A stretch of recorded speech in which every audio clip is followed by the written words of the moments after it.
क्या आपको पता है, अगर कोर्ट का फैसला आपके खिलाफ आ जाए तो भी आपके पास एक और मौका होता है। क्या आप जानते हैं कि हर गलती को सुधारने का तरीका अलग अलग होता है। आज हम एक ऐसे ही केस की बात करेंगे जहां बेटी को उसका हक मिला, लेकिन एक बड़ी लीगल गलती की वजह से मामला फिर से कोर्ट में आ गया। क्या ये गलती कोर्ट ने जानबूझकर की थी या फिर कुछ और ही वजह थी? आइए जानते हैं। नमस्कार दोस्तों, मैं हूं आपका वकील दोस्त एडवोकेट राहुल लकीरा।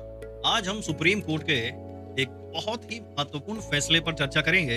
इस केस में सुप्रीम कोर्ट ने सिर्फ एक बेटी को उसका अधिकार ही नहीं दिलवाया, बल्कि हाई कोर्ट को भी बताया कि उसकी समीक्षा मतलब रिव्यू करने की शक्ति की भी कुछ सीमाएं होती हैं। इस वीडियो में आप जानेंगे कि एक बेटी को उसके पैतृक संपत्ति मतलब एंसेस्ट्रल प्रॉपर्टी में कानूनी अधिकार कैसे मिला और क्यों हाई कोर्ट का एक फैसला सुप्रीम कोर्ट ने पलट दिया।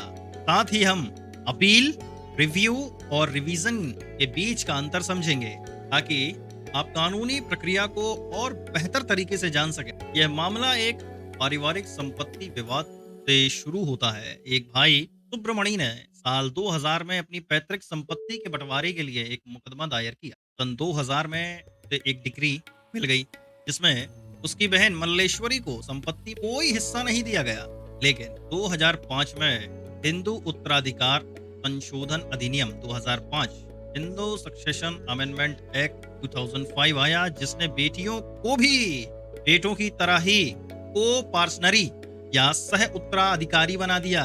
इस नए कानून के आधार पर मल्लेश्वरी ने अपनी बहन होने के नाते संपत्ति में हिस्सेदारी मांगी। पहले ट्रायल कोर्ट ने उसकी अर्जी को खारिज कर दिया, लेकिन जब मामला हाईकोर्ट पहुंचा, हाईकोर्ट ने विनीता शर्मा वर्सेस राकेश शर्मा 2020 के ऐतिहासिक फैसले का हवाला देते हुए मल्लेश्वरी के पक्ष में फैसला सुनाया और उसे को पार्सनरी राइट दिया। लेकिन कहानी में ट्विस्ट तब आया जब 2024 में हाईकोर्ट ने अपने ही फैसले की समीक्षा मतलब रिव्यू की। इस बार हाईकोर्ट ने अपना पुराना फैसला ही बदल दिया और फिर से इस बात पर सवाल उठा दिया कि क्या वो संपत्ति पैतृक थी या नहीं, और मामला वापस ट्रायल कोर्ट में भेज दिया। हाईकोर्ट ने अपनी रिव्यू जुरिडिक्शन का गलत इस्तेमाल किया क्योंकि एक बड़ी गलती थी। सुप्रीम कोर्ट ने इस मामले को देखा और हाई कोर्ट के रिव्यू ऑर्डर को तुरंत रद्द कर दिया। सुप्रीम कोर्ट ने कहा कि हाई कोर्ट ने अपनी अधिकार सीमा मतलब जुरिडिक्शन से बाहर जाकर काम किया है।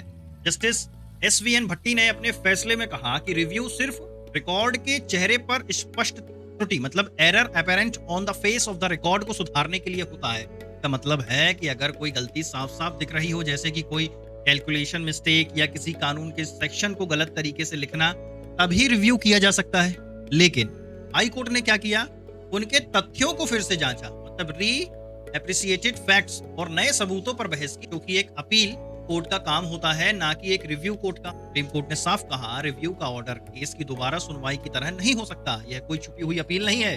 कोर्ट ने order 47 CPC code of civil procedure के तहत रिव्यू के 3 मुख्य आधारों को समझाया।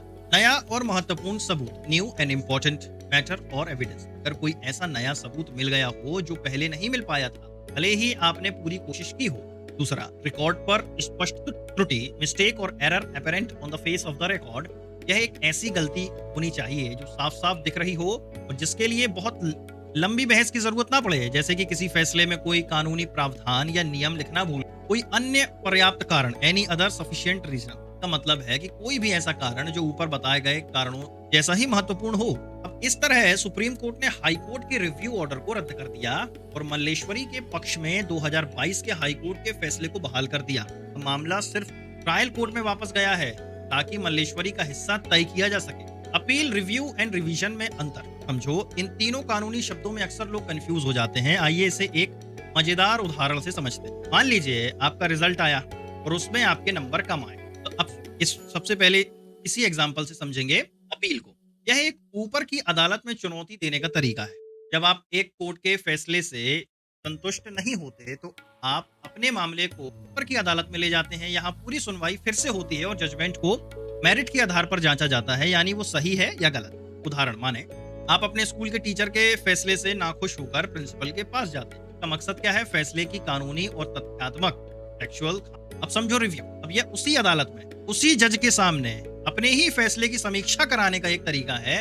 आप एक ही कोर्ट से कहते हैं कि मालिक, थोड़ा देखो, आपसे गलती हो गई है शायद। प्लीज़ एक बार फिर से देख लीजिए। रिव्यू सिर्फ़ कुछ ख़ास वजहों से ही किया जा सकता है, जैसे कोई साफ-साफ दिखने वाली गलती, मतलब error apparent on the face of the record, या कोई नया सबूत जो पहले नहीं मिल पाया। मान लीजिए आप अपनी टीचर से कहते हैं कि मैडम, आपने मेरे टोटल में गलती कर दी है, एक बार फिर से जोड़ लीजिए ज़रा। इसका मकसद क्या है? स्पष्ट गलतियों को सुधारना, ये कोई नई सुनवाई नहीं। अब समझो रिवीजन, यह भी ऊपर की अदालत में जाने का तरीका है, लेकिन यह अपील से थोड़ा अलग है। रिवीजन तब होता है जब निचली अदालत ने अपने ज्यूरिडिक्शन का गलत इस्तेमाल किया हो। इसमें कोर्ट कानून की बारीकियों को देखता है, ना कि पूरे केस के तथ्यों को। जैसे अगर किसी कोर्ट ने बिना अधिकार के कोई फैसला सुना दिया हो, मान लीजिए प्रिंसिपल के पास जाकर यह कहना कि सर, ये फैसला तो स्कूल के नियमों के खिलाफ है। अब इसका मकसद क्या है? निचली अदालत के अधिकार, मतलब ज्यूरिडिक्शन और कानूनी प्रक्रिया की जांच करना। देखो, आसान शब्दों में समझो, इतना टेक्निकल मत घुसो। अपील में मतलब मेरा फैसला गलत है, ऊपर की कोर्ट में आपने कह दिया। रिव्यू में आप कह रहे हैं मालिक, आपसे गलती हुई उसी कोर्ट में। रिवीजन में सीधा मतलब है कि ये फैसला कानून के हिसाब से नहीं है, ये भी लेकिन ऊपर की कोर्ट में। तो अपील और रिवीजन ऊपर की कोर्ट में किया जाता है। देखो, इस केस से हमें दो महत्वपूर्ण बातें सीखने को मिलती हैं। पहली तो क्या है कि हिंदू उत्तराधिकार संशोधन अधिनियम 2005 ने बेटियों को संपत्ति में बराबरी का अधिकार दिया है, और ये एक बहुत ही मजबूत और सराहनीय कानून है। और दूसरा कि हमारी न्यायपालिका में हर प्रक्रिया की अपनी सीमाएं होती हैं। हाई कोर्ट ने यहाँ रिव्यू की सीमा को पार करके अपील वाले काम को करने की कोशिश की, जो कि नियमों के खिलाफ था। इसी वजह से सुप्रीम कोर्ट को रद्द कर दिया। इसीलिए अगर आप कभी किसी कानूनी मामले में फंसते हैं, तो ये जानना बहुत जरूरी है कि आपके पास कौन सा कानूनी ब्रह्मास्त्र। गलत रास्ते पर चलने से आपको राहत कभी नहीं मिलेगी, बल्कि आपका समय और पैसा दोनों बर्बाद होगा। इसलिए हमेशा सही कानूनी सलाहकार से ही मिलें। अगर आपको यह जानकारी अच्छी लगी हो, वीडियो को लाइक करें, शेयर करें, हमारे चैनल को सब्सक्राइब जरूर करें। हमारा मकसद आप सभी तक कानूनी ज्ञान को आसान तरीके से पहुंचाना है। तब तक के लिए कानून को जानो, अपने हक को